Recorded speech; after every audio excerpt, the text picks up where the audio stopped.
Hello, my name is Todd Schrader. I'm the High School Activities Director. I'm here today with Jason Ingold. Jason Ingold is our middle school assistant principal and also our middle school athletic director. And we'd like to share some general information for this school year.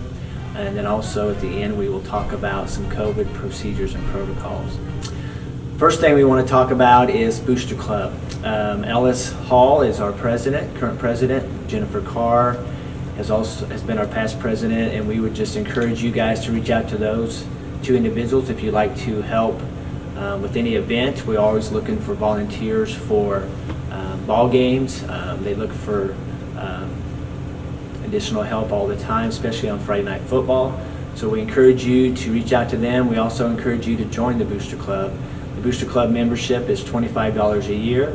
All that money goes to the student athletes, helps offset our current budgets here at the school, and we just encourage everybody to join the Booster Club. All right, our athletic start dates for fall sports for the high school is August 10th, Monday, August 10th, and for the middle school, it's Monday, August 17th. So all fall sports for both of those schools will begin on those dates. Transfers. Each year we have to deal with transfers, students that move into the district. The best thing to do there is if you are a transfer student, to make sure that Mr. Ingold knows that at the middle school so he can start that process, and then at the high school, of course, I need that information. There's a lot of different types of transfers. Standard transfers, the easy one where you full family move. Anything that's not a standard transfer gets a little bit more complicated, but we will navigate through that once we get the information from the family on what transfer method we need to use. Also, student athletes can compete in practices. The new students that come in, once they have our practice pass, they can compete. They cannot play until MSHA okays that or approves the transfer. Usually that takes 2 to 7 days, so once we get all the information, we put that online, send that to MSHA, and they'll make a decision on the transfer. So basically, if you're a new student at the middle school, contact Mr. Ingold. If you're a new student at the high school, please contact me so we can start that process. All right, Mr. Schrader talked about practice passes at the start of the year, and so this is our practice pass that we'll be handing out to middle school and high school students. You get these by turning in 3 or 4 different things. First one is a physical form. All of these are online. So we have different physicals with insurance information and need to be fully completed. This is also the rest of the physical online as well for the doctor. These are good for 2 years. So if you turned one in last year, we should be good until the 2-year cycle, but that's online for you. Another one is the student athlete handbook, and at the very end of this is a form to fill out. This as well as is online, and so we'll need to complete that. And we have, at the end of that, we will hand you a Liberator Strong mask or buff, and Mr. Schrader will be going over this here shortly and how we'll use that for our activities. But to get those practice passes and to turn all this stuff in and receive your mask, August 3rd through the 7th, which is Monday through Friday here at the high school, from 8 to 12 in the morning each day or 1 to 3 in the afternoon. That's when you can come in, find Mr. Schrader or Ms. Stiles, and make sure all your stuff is turned in, and then they will hand you a practice pass and a mask or a buff, and you'll take this to practice on the 10th, and you should be good to go. Turn this into your coach. For the middle school, it is a week later because our start date is a week later, so August 10th through the 14th. Again, 8 to 12 in the morning each of those weekdays, or 1 to 3 in the afternoon. The one thing I did not mention was an activity fee, because this year we are putting the activity fee on hold, and we're not doing activity fees this year. So really what we need to make sure is we have the updated physical, a proof of insurance and everything signed, the handbook form completed, and then we will again hand you the practice pass and the buff. One more thing with the practice pass that deals with the physical. If you do not know when your physical date was, because it is 2 years from the time of the physical, you can contact Tiffany Hunt over at the middle school, and she has that information, and then Gene Stiles has that information here at the high school, so they can track when that physical date was from the 2-year period. High school academic policy, that has not changed. We still do grade checks at 4.5 weeks, 9 weeks, 13 weeks. After those grade checks, if a student athlete has an F or Fs, they will be put on probation for 2 weeks. They can still compete and practice, of course, during those 2 weeks while they're on probation. Once that 2-week probation period is over, if they are still failing a class or classes, they will be ineligible until passing criteria has been met for that class or classes. Face-to-face, this year we're offering different methods of educating our students. Face-to-face, of course, is just the traditional style that we've done in the past. We're also going to do a blended, offer blended, and also offer online classes. Student athletes can compete this year with any of the three. The virtual online classes, though, have to be classes that are set up through our curriculum here at the high school. They cannot be all 8 virtual classes through the launch programs, for example, in Springfield. It has to be our classes online. All 8 of those have to be set up that way through our counselors before student athletes can compete, just like face-to-face. And then the last thing, the semester policy with MSHA is you cannot fail more than 1 class per semester or you're ineligible the next semester. MSHA has waived that for this fall because of the situation last spring. So we will not be enforcing the semester F policy. So if students had more than 1 F, they will be eligible for this fall. All right, I'm going to piggyback off of what Mr. Schrader said and talk about academic policy and ISS OSS. So our academic policy at the middle school is because our seasons are shorter than the high school, we go at the start of each season, we go about every 3 weeks. We do a grade check. Same thing as the high school with an F. And because our classes are every day versus every other day with the block schedule at the high school, we have a 1-week probation period. So if a student has an F in a class at the 3-week or 6-week or 9-week grade check during that season, then they'll be notified. They'll have 1 week to get that F up. If they do, then they're good to go and they can participate after that week. And they can during that probation week as well. But if they still have an F at the end of that 1-week probation, then they're ineligible to compete until they get that grade up off of an F. So that's the middle school athletic policy, or academic policy, I'm sorry. And then ISS OSS for both schools. If a student serves ISS, they are able to practice. Let's say they have ISS on a Tuesday and they have practice that day, then they're able to practice after school that day. That's perfectly fine. We would recommend that the student communicates with their coaches and just kind of lets them know what happened. But secondly, if a student has a game that night and they had ISS, they're ineligible to compete in that contest on the same day that they had ISS. For OSS, out of school suspension, then they're ineligible for both practice and contests until they come back from that suspension and however long those days are. So that's the ISS, the difference between ISS and OSS, how it relates to athletics. Okay, our alcohol drug policy. We implemented this a few years ago. We had a committee formed that come up with this new policy. It's a great policy. First offense for violation of that is 28 days, and also 4 hours of intervention counseling. So student athletes will have to have the 4 hours of intervention counseling before they can come back. Funding has to come from the parents, the family, for those 4 hours. If a student would self-report, say they mess up and come to the school and self-report, then that policy reduces to half. So it'd be 14 days and 2 hours. So we really encourage kids, if they do mess up there a little bit, to come in self-report. So it's going to be half the punishment. So instead of 28 days, of course, it's going to be 14 and then with 2 hours. Second offense is 60 days. If they self-report or not, it doesn't matter for the second offense. It's straight 60 days and 8 hours of intervention and counseling. And then the third is 3 strikes and you're out.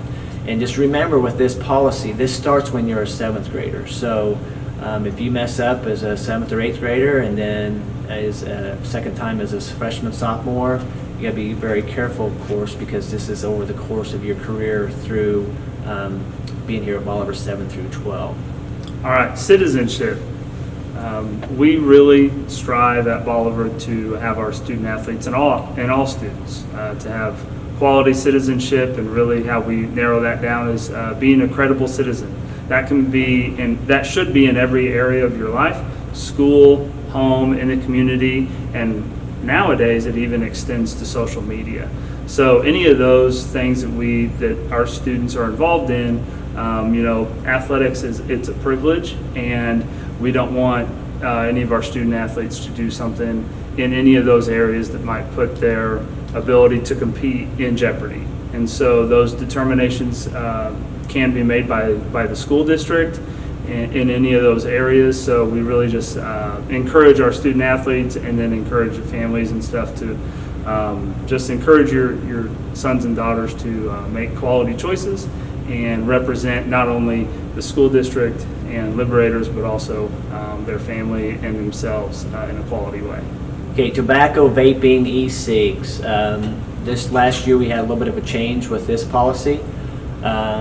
If it's in season, it's 7 calendar days. They will have to set out a competition for 7 days if it's during the season. If it's out of season and they violate that policy, then those 7 days will go into effect the first week of competition for the next sport that they're going to play. It's not the first week of practice, it's the first week of competition. So it's 7 days if it's in season, 7 days to the next sport if it's out of season during competition. Second offense is 14 days, and that's the same thing. If it's in season, 14 days. If it's out of season, it will be 14 days once the week of the first competition. And then the third offense is remainder of the year. The thing that's different with this policy versus alcohol drug policy covers from 7th grade to their senior year. The vaping, tobacco, and e-cig policy is an annual policy, so it starts over each year they're in school.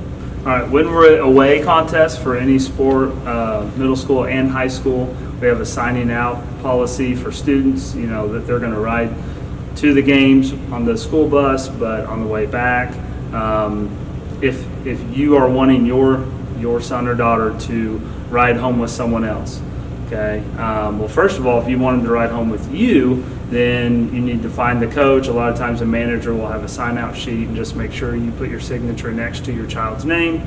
That way the coach can know on the roster how many to expect on the way home. So make sure you sign your son or daughter out at away games before you head home with them. But if you are not able to attend a game and you want your son or daughter to ride home with someone else, the way to go about that is to send a note or bring a note to school that day or a few days ahead of time, and have written on it that who you are and that you give permission for this other person by name to transport your son or daughter home from tonight's game, and sign it and turn that into the office, or have your son or daughter turn it into the office. Mr. Schrader or I or one of the other principals, we will sign that. We'll make a copy of it. We'll keep one copy in the office. We'll give another copy to the coach, and that way the coach knows. And then that parent that they're riding home with, that parent needs to not only sign their son or daughter out, but also your son or daughter out too. It could be a grandparent, same kind of thing. But we don't allow students to ride home with other students. So if at an away football game, if your son wants to ride home with another boy that's maybe not on the team, we do ask that the person that you sign over the ride to is an adult. Okay, dead week, no contact period week. A lot of people think this is the same thing, but it's not. It's actually two different things. Dead week each year, sports and activities have to turn that time frame in to MISHA to let them know when we are hosting Dead Week. This year, our Dead Week for activities was in June, and then our ed was scheduled for June, and then our dead period for fall sports was scheduled for next week. MISHA did allow us to waive that this summer because of the COVID situation.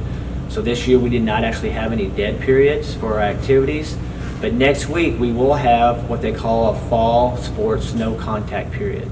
We actually have 3 no contact periods a year. We have one in the fall, the week prior to fall sports, which is usually August 2nd through the 9th, 10th in that area. And then we'll have another one in the winter, which is it's called the winter no contact period. And that's for winter athletes, sports, and that's usually going to be the last week of October, right before we start winter sports, in first week of November. And then the third one will be for the spring sports, which usually starts the last part of February, so our no contact period would be usually the third week in February. So no contact period is always in place for each sports season. That's MISHA. That means the teams that are getting ready to compete cannot be doing anything the week prior to their starting of their seasons.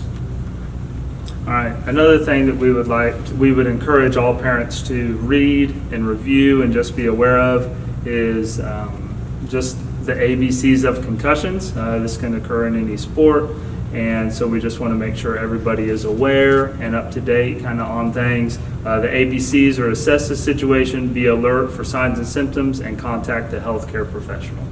And so this, you can find this on our website, and it just goes through a lot of the different things involving concussions and how to handle it, both from urine and how we handle it too, and things to look for.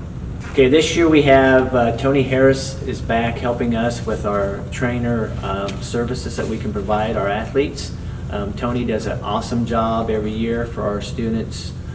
He's here.